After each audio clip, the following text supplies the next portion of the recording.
Un des premiers exemples du coup qu'on va prendre, c'est celui du cubisme avec Picasso.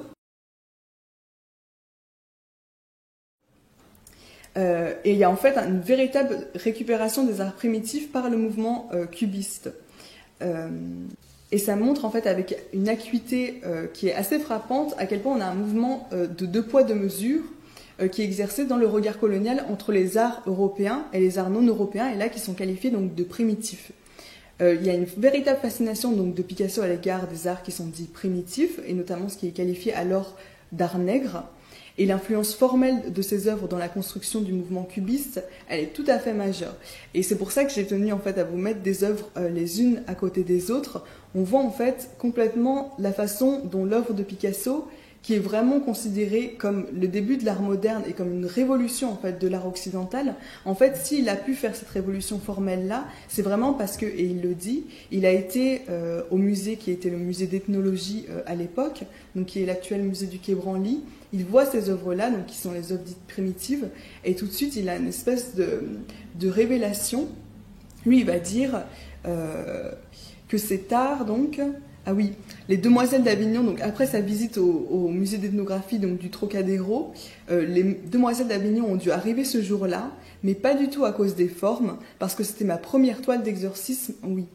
Et en fait, lui, il va se défendre du rapport formel. Pour autant, il s'en défend, mais en même temps, il sait que cette prise de très formel, elle est tout à fait présente dans son œuvre. Et pour le coup, on avait eu une exposition, c'était il y a quelques années, c'était en 2017, Picasso primitif au Quai Branly.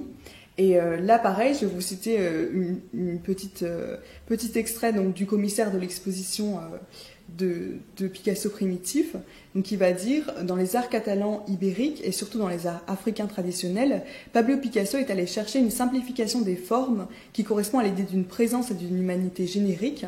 On retrouve dans ces arts des fondamentaux rapidement adoptés par l'artiste, la schématisation, la verticalité, l'assemblage de formes, les questions du regard et du sexe, très importantes pour lui. Donc c'est su que Picasso, pour le coup, toute sa révolution en fait artistique, elle vient de cette rencontre avec les arts qui sont dits primitifs.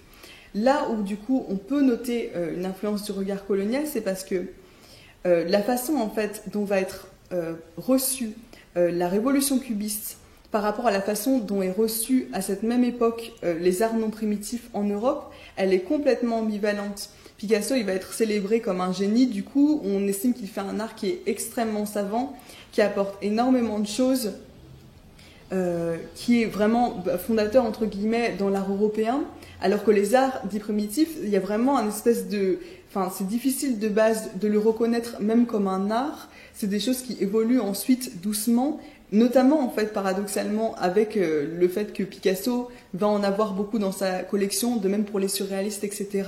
Mais pour autant, c'est pas la même considération des deux œuvres d'art, et donc ça pour moi c'est vraiment aussi cet apport en fait du regard colonial qui du coup au lieu d'avoir un apport qui est égalitaire dans la façon dont on reçoit les œuvres et européennes, non européennes, va en fait avoir une attention qui est très très très particulière aux œuvres d'art européennes, même quand elles tirent en fait énormément des arts non européens. Pour autant, l'attention portée aux œuvres d'art non européennes, ou la façon dont elles sont qualifiées, la façon dont on les place dans l'histoire de l'art, la place qu'on leur donne aussi dans les musées, est tout à fait différente.